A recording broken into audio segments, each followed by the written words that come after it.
दिल्लीच्या जंतर मंतरवरती सोनम वांगचुक हे उपोषणाला बसलेले आहेत आणि त्यांच्या उपोषणाचा आजचा 20वा दिवस आहे। विचार करा, 20 दिवस एक व्यक्ती अन्नाशिवाय बसलेला आहे। एकही कण त्याच्या पोटात गेलेला नाहीये, फक्त मिठाचं पाणी। आणि तेवढ्यावरतीच ते 20 दिवस झाले। त्या सगळ्या गरमीमध्ये दिल्लीमध्ये जून जुलैमध्ये काय गरमी असते याचा अंदाज आपल्याला आहे। आणि त्या गरमीमध्ये तो व्यक्ती त्या ठिकाणी उपाशी बसलेला आहे। कोणासाठी? तर नीट परीक्षेमध्ये ज्या पद्धतीने पेपर फुटी झाली, ज्या पद्धतीने भ्रष्टाचार झाला, त्याची एक जबाबदारी सरकारने घ्यावी। मंत्री धर्मेंद्र प्रधान यांनी घ्यावी आणि त्यांनी आपल्या पदाचा राजीनामा द्यावा। मोदी सरकारने त्यांचा जो राजीनामा आहे तो घ्यावा। या मागणीसाठी एवढी रास्त मागणी आहे, बाकी काहीच नाही आहे। आणि या मागणीसाठी गेले 20 दिवस एक व्यक्ती, जो व्यक्ती खरं तर पर्यावरण तज्ञ आहे, शिक्षण क्षेत्रामध्ये एक मोठं काम केलेलं आहे, पद्मश्री आहे, अशा व्यक्तीला 20 दिवस आपल्याकडे उपोषणासाठी बसावं लागते। आणि तरीही सरकारचा एकही प्रतिनिधी त्या ठिकाणी त्यांची भेट घ्यायला जात नाही। हे किती दुर्दैवी आहे। आणि 20 दिवस झालेले आहेत। आज डॉक्टरांनी सांगितलेलं की त्यांची प्रकृती खूप खालावलेली आहे। जर वेळेमध्ये त्यांच्या पोटामध्ये अन्न गेलं नाही तर अघटित सुद्धा घटू शकतं। आज अनेक लोक त्यांची भेट घेण्यासाठी तिथे पोहोचलेले आहेत। काल दिल्लीचे माजी मुख्यमंत्री अरविंद केजरीवाल पोहोचलेले होते। आज महाराष्ट्रातून सुप्रिया सुळे या सुद्धा भेटल्या आणि सुप्रिया सुळे यांनी आश्वासन दिलेलं आहे की आम्ही संसदेमध्ये या संदर्भातला मुद्दा जो आहे तो उचलू। परंतु संसद सुरू व्हायला आज 20 तारखेला संसदेचं सत्र सुरू होणार आहे आणि तोपर्यंत त्यांच्या प्रकृतीमध्ये काय होईल कुणी सांगू शकत नाही। डॉक्टरांनी ही चिंता व्यक्त केलेली आहे, लक्षात घ्या। आणि तरीही आज सोनम वांगचुक यांनी एक व्हिडिओ रिलीज केलेला आहे आणि उपस्थित असलेल्या त्या सगळ्या लोकांना त्यांनी आवाहन केलेलं आहे की माझ्या जीवाचं बरं वाईट काहीही होणार नाहीये। 20 तारखेपर्यंत मी जगणार आहे आणि मी 20 तारखेपर्यंत जगलो नाही तरी सुद्धा मी भूत बनून येईन। पण तुम्ही 20 तारखेला संसदेवरती जो मोठा मोर्चा निघणार आहे त्या मोर्चामध्ये सहभागी व्हा। त्या माणसाची जिद्द बघा। आणि हे कोणासाठी करतायत? तर या देशातल्या गरीब त्या विद्यार्थ्यांसाठी ज्यांना 2-2, 3-3 वर्ष मेहनत घेतली, कष्टाचा पैसा त्याच्या आईवडिलांनी त्या कोचिंग क्लासेसवाल्याला दिला आणि त्यानंतर परीक्षा रद्द होते, पेपर फुटतात। फोडी करणारे कोण आहेत? तर या देशातले धनदांडगे डॉक्टर आणि त्यांची मुलं, ज्यांना खरं तर परीक्षेमध्ये पास होण्याची त्यांची लायकी नाही आहे आणि म्हणून ते त्या ठिकाणी पेपर फोडतात। आपल्या महाराष्ट्रामधले कितीतरी केसेस आहेत। लातूरमध्ये काय घडलं आपल्याला माहिती आहे। लातूरमधले अनेक डॉक्टर अजूनही त्या चौकशीच्या फेऱ्यामध्ये आहेत। आणि हा असा सगळा काळा बाजार गरीब शेतकऱ्याच्या मुलानं डॉक्टर व्हायचं नाहीये का की डॉक्टरचा मुलगाच डॉक्टर होणार आहे? तर उद्या हे असे डिफॉल्टर डॉक्टर जेव्हा बाजारात येतील, याला बाजारच म्हणूयात आपण, कारण हे पैसे देऊन विकत घेऊन डिग्र्या घेतात ना, तर हे उद्या जेव्हा त्यांचे हॉस्पिटल थाटतील तेव्हा तुम्हाला यांच्या हातून उपचार घ्यायचे आहेत। तुमच्या जीवाचं काय बरं वाईट होणार आहे ते तुम्ही बघा। तर ही सगळी एक चेन आहे आणि हीच चिंता आहे। आणि सोनम वांगचुक यांचं हेच म्हणणं आहे की सरकारनं याची जबाबदारी घ्यावी, उत्तर द्यावं। आणि जर सरकारनं आता उत्तर दिले नाही तर असा संदेश जाईल लोकांमध्ये की आम्हाला उत्तर देण्याची गरजच नाही आहे, कोण बसायचं तिकडे बसा, कोणी राहिलंय जगलंय काही फरक पडत नाही आहे। आणि असाच सध्या सरकारचा एकंदरीतच होरा आहे की आम्हाला काहीच घेणं देणं नाही, कोणी साधं त्या वक्तव्यावरती बोलत सुद्धा नाही। आज सोनम वांगचुक यांनी जो व्हिडिओ टाकलेला आहे त्या व्हिडिओमध्ये हजारो मुलं आहेत। एक समाधानकारक गोष्ट अशी आहे की गेल्या 3-4 दिवसांपासून सोशल मीडियावरती सातत्यानं अनेक लोक बोलतायत, अनेक लोक याविषयी व्यक्त होत आहेत। कोणी रील्स टाकतंय, कोणी सोनम वांगचुक यांच्याविषयी बोलतंय आणि त्यामुळे आता त्या जंतर मंतरवरती गर्दी व्हायला लागलेली आहे आणि वीकेंडला तर आणखी होणार आहे। आणि 20 तारखेचा जो मोर्चा आहे तो निर्णायक ठरणार आहे। 20 तारखेला जो संसदेवरती मोर्चा होणार आहे तो अत्यंत महत्त्वाचा असणार आहे, कारण या मोर्चामुळेच पुढे नेमकं या आंदोलनाचं काय होईल ते ठरणार आहे। त्यामुळे सरकारने या संदर्भात उत्तर देणं फार गरजेचं आहे। अनेक सेलिब्रिटी बोलतायत, फक्त आमिर खान, अमिताभ बच्चन बोलले नाही म्हणून काय होत नाही। अनेक सेलिब्रिटी बोलतायत, सोनाक्षी सिन्हा आहेत, नसरुद्दीन शाह असतील किंवा अनेक सिने क्षेत्रातले अनुराग कश्यप वगैरे आहेत, हे अनेक लोक बोलत आहेत, सोशल मीडियावरती व्यक्त होत आहेत. त्या ठिकाणी जाऊन प्रकाश राज यांनी भेट घेतलेली आहे. आता ही सगळी लोक, ही सगळी नावं ऐकल्यानंतर एक विशिष्ट विचारधारेचे, एक विशिष्ट विचारसरणीचे लोक या आंदोलनाच्या पाठीमागे आहेत आणि मग त्यांचा सरकारच्या विरोधातच कायम स्टँड असतो असाही विचार करण्याची गरज नाही आहे.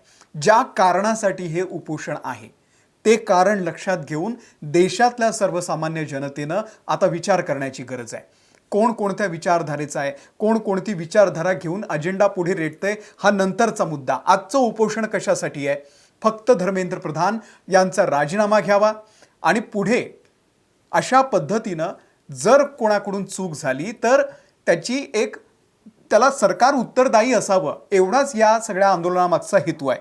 आता मला सांगा, जेव्हा नीटच्या परीक्षा पहिल्यांदा कॅन्सल झाल्या त्याच्यानंतर पुन्हा नवीन तारीख आली आणि नवीन तारीख जेव्हा आली त्या दिवशी जेव्हा पेपर होता तेव्हा बँगलोरमधले अनेक मुलं ही त्या ठिकाणी अडकून पडली होती ट्रॅफिकमध्ये. त्या मुलांना पोचायला कोणाला 5 मिनिट, कोणाला 2 मिनिट, कोणाला अर्धा तास लेट झाला. त्यांना गेटच्या आतमध्ये घेतलं नाही. रूल्स जर असे असतील की जर तुम्ही वेळेवरती परीक्षा केंद्रावरती पोहोचला नाही तर तुम्हाला आतमध्ये प्रवेश मिळत नाही. अनेक मुलं गेटवरती रडत होती, त्यांचे आई वडील रडत होते की अहो आमच्या मुलांनी वर्षभर अभ्यास केलाय, 2 वर्ष अभ्यास केलाय, त्यांना प्लीज आतमध्ये घ्या, वेळ वाढवून देऊ नका, पण जेवढा वेळ आहे तेवढा वेळ द्या, त्याला परीक्षा देऊ द्या. तरीही सरकारनं सोडलं नाही. तिथल्या केंद्रावरचे जे अधिकारी आहेत त्यांनी सोडलं नाही, सुरक्षा रक्षकांनी सोडलं नाही. तुम्ही तेव्हा रूल बघता, पण जेव्हा अख्खा नीटचा पेपर फुटतो तेव्हा फक्त सरकार माफी मागून मोकळं होतं. केंद्रीय मंत्र्यांची काहीच जबाबदारी नाही. हे असं कसं असू शकतं? यावरती सुद्धा बोललं पाहिजे, यावरती सुद्धा प्रश्न विचारले पाहिजे.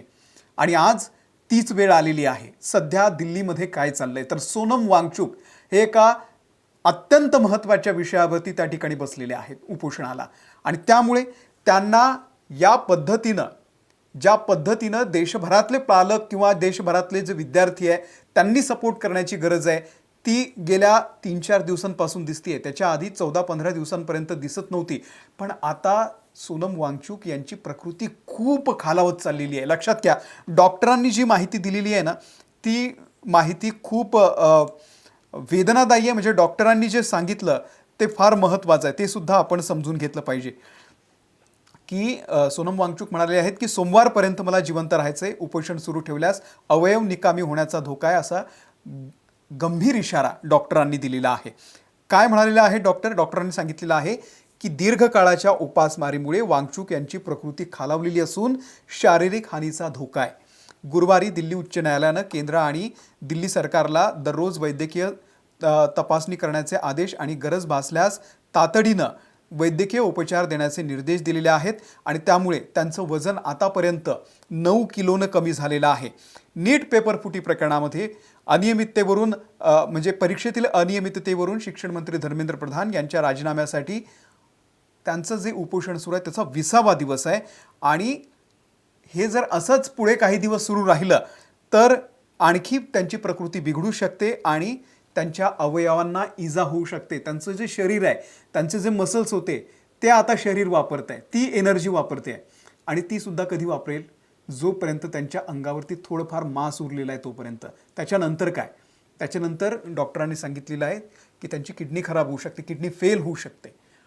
अशा पद्धतीनं एखाद्या व्यक्तीबद्दल बघायचंच नाही, त्या व्यक्तीकडे बघायचंच नाही. हा कोडगेपणा जो आहे, हा निगरगट्टपणा हा सरकारमध्ये कुठून आला याचं उत्तर खरं तर सरकारनं दिलं पाहिजे. सरकारनं आताही अजूनही वेळ गेलेली नाही आहे. अजूनही 20 तारखेला वेळ आहे. 20 तारखेला दिल्लीच्या रस्त्यावरती जे दृश्य दिसणार आहे ना मित्रांनो, ते फार भयानक असणार आहे. लक्षात घ्या, मोठ्या प्रमाणावरती लोक जर रस्त्यावरती उतरले तर परिस्थिती हाताच्या बाहेर जाऊ शकते. काही ठरवत आहेत की सोनम वांगचुक हिरो आहेत, काही म्हणत आहेत ते विलन आहेत, ते लडाखविषयी असं बोलले तसं बोलले. हे सगळं नंतर होऊ शकतं. ते काही चुकीचे बोलले असतील तर तुम्ही त्यांच्या विरोधात कोर्टात जा, त्यांच्यावरती केस टाका. काय असेल नसेल ते नंतरचं होईल. पण आज ते ज्या गोष्टीसाठी बसलेले आहेत, ज्या वैधानिक कारणासाठी ते बसलेले आहेत ते आपण समजून घेतलं पाहिजे. आणि अजूनही सरकारनं, खऱ्या अर्थानं सरकारनं अजूनही वेळ गेलेली नाही आहे. 20वा दिवस आहे. जनतेमध्ये सुद्धा प्रचंड असंतोष आहे. लोक सोशल मीडियावरती आता उघडपणे बोलू लागलेले आहेत आणि त्यामुळे तातडीनं आता सोनम वांगचुक यांची भेट घेतली पाहिजे आणि किमान आश्वासन द्या की या 20 तारखेपासून जे अधिवेशन सुरू होते, पावसाळी अधिवेशन, त्यामध्ये आम्ही हा मुद्दा घेतो. काहीतरी बोला.